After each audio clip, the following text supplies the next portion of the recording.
पुराने ज़माने की बात है। बादशाह अकबर का दरबार वैसे ही चमक रहा था जैसे सुबह का सूरज।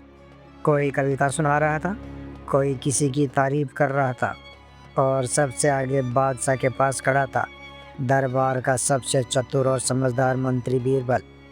अकबर अक्सर बीरबल से कहते, तुम्हारी बातें मेरे दिल को सुकून देती है पर साथ ही मेरा दिमाग भी खोल देती है। बीरबल मुस्कुराकर जवाब देते, जहाँ पना सच वही होता है जो मुस्कान के पीछे भी दिखाई दे।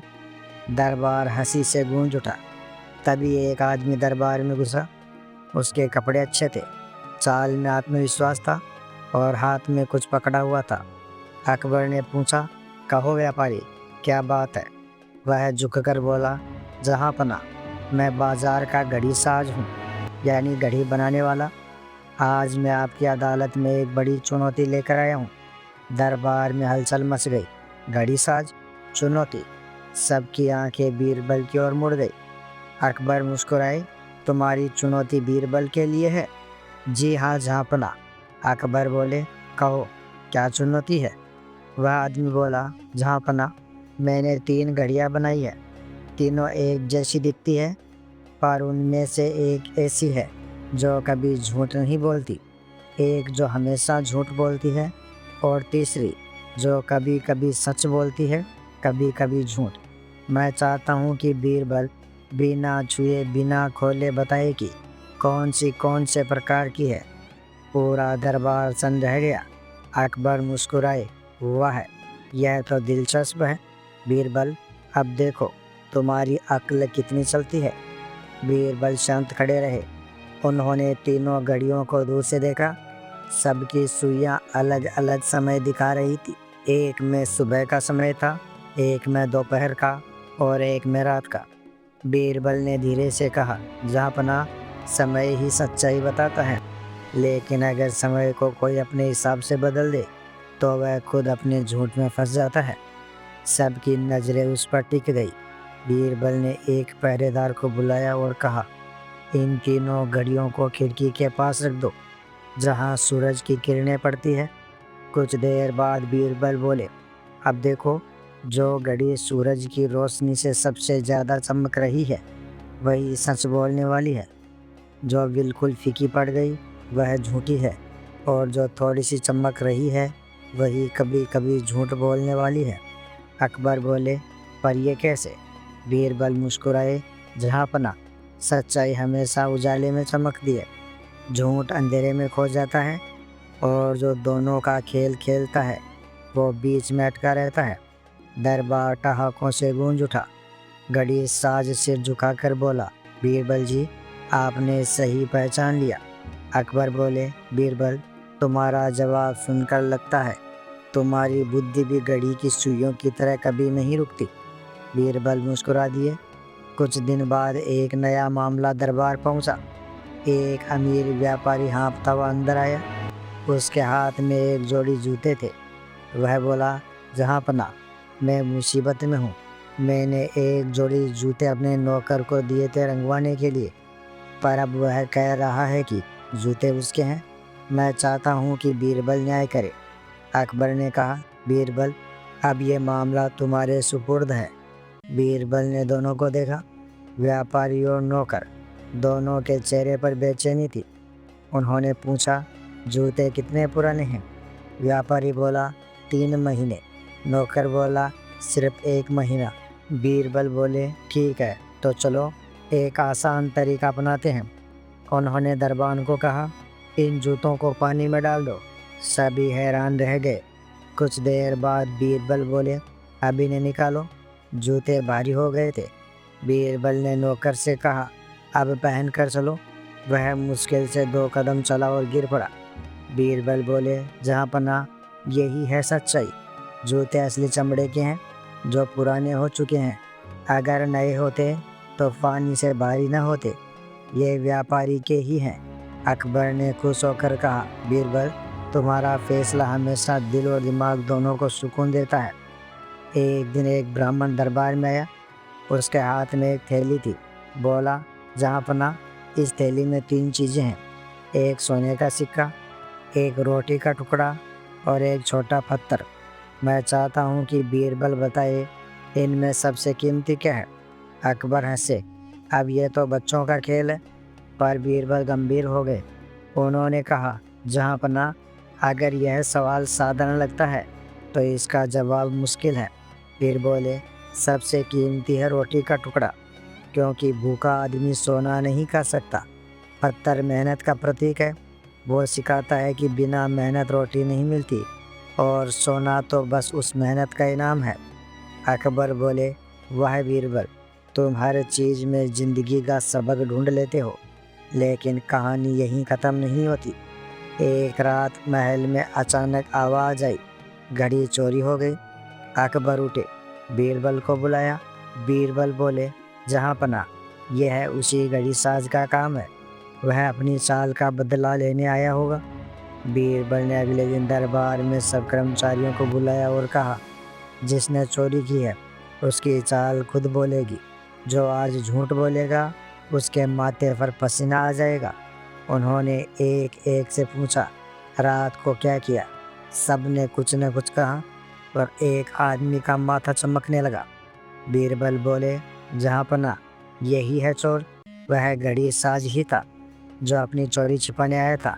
बीरबल ने कहा, जो समय को धोखा दे वह खुद समय का गुलाम बन जाता है। अकबर से, और जो सच्चाई के साथ रहे वो हर घड़ी जीतता है। उस दिन के बाद से अकबर ने फरमान जारी किया, जो सच बोलेगा वही हमारे दरबार की घड़ी को देखेगा। और बीरबल ने मुस्कुराकर कहा, जहाँपनाह, अगर दरबार की घड़ी हमेशा सही चले तो इसका मतलब है कि दरबार में झूठ की कोई जगह नहीं रही। दरबार हंसी से भर गया। लोगों ने उस दिन से कहना शुरू कर दिया, जहाँ बीरबल की बुद्धि है वहाँ समय भी झूठ नहीं बोलता। सुबह का समय था। अकबर का महल हमेशा की तरह चमक रहा था। बागों में मोर नाच रहे थे और फव्वारों की आवाज़ पूरे महल में गूंज रही थी। पर उस दिन बादशाह के चेहरे पर मुस्कान नहीं थी। उन्होंने बीरबल को बुलाया। बीरबल, आज दिल कुछ भारी है।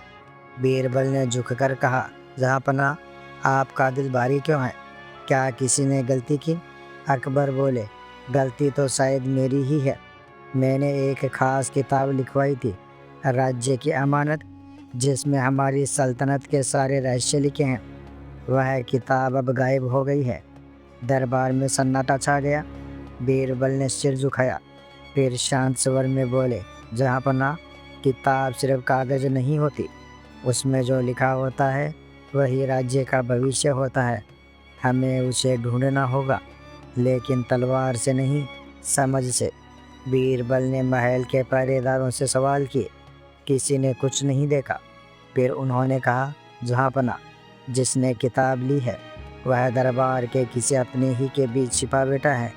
अकबर बोले, पर हम उसे कैसे पहचानें? बीरबल मुस्कुराए, जहाँपनाह, किताब चोरी करने वाला व्यक्ति वो होगा जो उस किताब की अहमियत सबसे ज़्यादा जानता हो, यानी जो उसे पढ़ सकता हो, समझ सकता हो, पर उस पर भरोसा न किया गया हो। अकबर ने सिर हिलाया, यानी कोई पढ़ा लिखा दरबारी। बीरबल ने अगले दिन दरबार बुलवाया। सारे मंत्री, लेखक, सैनिक और कुछ व्यापारी हाजिर हुए। बीरबल बोले, जहाँपनाह की किताब जिसने नहीं देखी वह बिना झिझक हाथ ऊपर करे।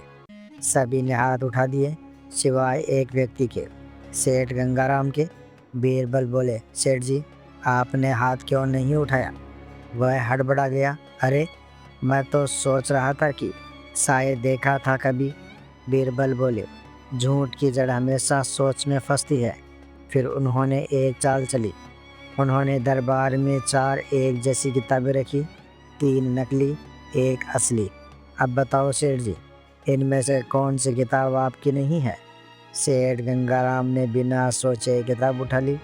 वही असली किताब थी। बीरबल मुस्कुराए, जहाँपनाह, यही है वह आदमी जिसने किताब चुराई, क्योंकि आदमी वही चीज़ पहचानता है जो उसने पहले देखी हो। अकबर ने दाढ़ी पर हाथ फेरते हुए कहा, बीरबल, तुम्हारे जैसे लोगों की आंखें तो इंसान के मन में भी देख लेती है। सेठ गंगाराम झुक गया और बोला, जहाँपनाह, मुझे माफ़ करें, मैं बस किताब पढ़ना चाहता था ताकि उसमें लिखी बातें जान सकूं। अकबर बोले, इच्छा बुरी नहीं थी, पर तरीका गलत था। बीरबल ने मुस्कुरा कर कहा, जो ज्ञान चोरी से मिले वो समझ नहीं आता, बस सजा लाता है। कुछ ही दिन बीता था कि अकबर के कानों में एक और खबर पहुंची, जहां पना आकाश में 4 चांद दिखाई दे रहे हैं। अकबर ने हैरानी से कहा, 4 चांद? क्या ये किसी नए तारे का संकेत है या कोई अपशकुन? बीरबल को बुलाया गया। उन्होंने आसमान की ओर देखा और बोले, जहाँ पना ये 4 चांद नहीं, 4 लालटेनें हैं, जो शहर के अलग अलग कोनों में ऊंचाई पर टांगी गई है। अकबर बोले, पर किसने और क्यों? बीरबल ने कहा, इसी सवाल का जवाब ढूंढना ही रहस्य है। उन्होंने एक सिपाही भेजा। हर लालटेन के नीचे कुछ निशान बने थे, किसी में सिक्के, किसी में कागज, किसी में मिट्टी। बीरबल ने सबको बुलवाया और बोला, जहाँ पना यह किसी का संदेश है। कोई बताना चाहता है कि चारों दिशाओं में कोई गुप्त योजना चल रही है। अकबर बोले, किसकी योजना? बीरबल बोले, सेठ गंगाराम तो पकड़ा गया, पर उसके साथी अभी आज़ाद है। यह 4 लालटेनें 4 व्यापारियों के इशारे हैं, जो राज्य का व्यापार अपने हाथ में लेना चाहते हैं। अकबर का चेहरा सख्त हो गया। अगर यह सच है तो सज़ा मिलेगी। बीरबल बोले, जहाँ पना सज़ा देने से पहले सबूत चाहिए। आज रात मैं खुद उन चारों जगह जाऊंगा, पर अकेला। बीरबल ने भेष बदला, एक आम नागरिक की तरह। पहले लालटेन के नीचे पहुंचे। वहाँ 2 आदमी बातें कर रहे थे। कल रात महल की अगली योजना पर बात होगी, उनमें से एक बोला। बीरबल ने ध्यान से सुना, फिर चुपचाप आगे बढ़ गए। दूसरे लालटेन के नीचे उन्हें मिट्टी में सिक्के गड़े मिले, अकबर के खजाने की। तीसरी जगह पर 2 आदमी कुछ कागज जला रहे थे, उनमें अकबर की सील लगी थी। और चौथे लालटेन के नीचे एक आदमी बीरबल को देखकर भागने लगा। बीरबल ने उसका दामन पकड़ लिया। रुक जाओ, क्योंकि तुम्हारी चाल अब चांदनी में छिप नहीं सकती। वह कांपते हुए बोला, मैं कुछ नहीं जानता। बीरबल बोले, झूठ बोलने से अच्छा है सच कह दो, वरना तुम्हारा चेहरा नहीं, तुम्हारी परछाई भी गवाही दे देगी। वह आदमी गिर पड़ा। जहाँ पन्ना की किताब हमने पढ़ी थी, उसमें लिखा था कि राज्य की ताकत ईमानदार व्यापार में है। हमने सोचा कि अगर झूठ से भी फायदा हो तो क्यों न करें। बीरबल बोले, जो किताब का मतलब नहीं समझता वो उसका मालिक नहीं हो सकता। अगले दिन अकबर ने दरबार लगाया। बीरबल ने 4 व्यापारियों को पेश किया और कहा, जहाँ पना ये वही लोग हैं जिन्होंने रात में 4 चांद लगाए थे, ताकि अपने लालच की रोशनी से राज्य को अंधेरे में डाल सके। अकबर ने कहा, बीरबल, तुम्हारे बिना यह दरबार ऐसा होता जैसे दीपक बिना बाती के। उन्होंने चारों व्यापारियों को सजा दी, राज्य सेवा में बिना लाभ के काम करने की, ताकि उन्हें मेहनत का अर्थ समझ आए।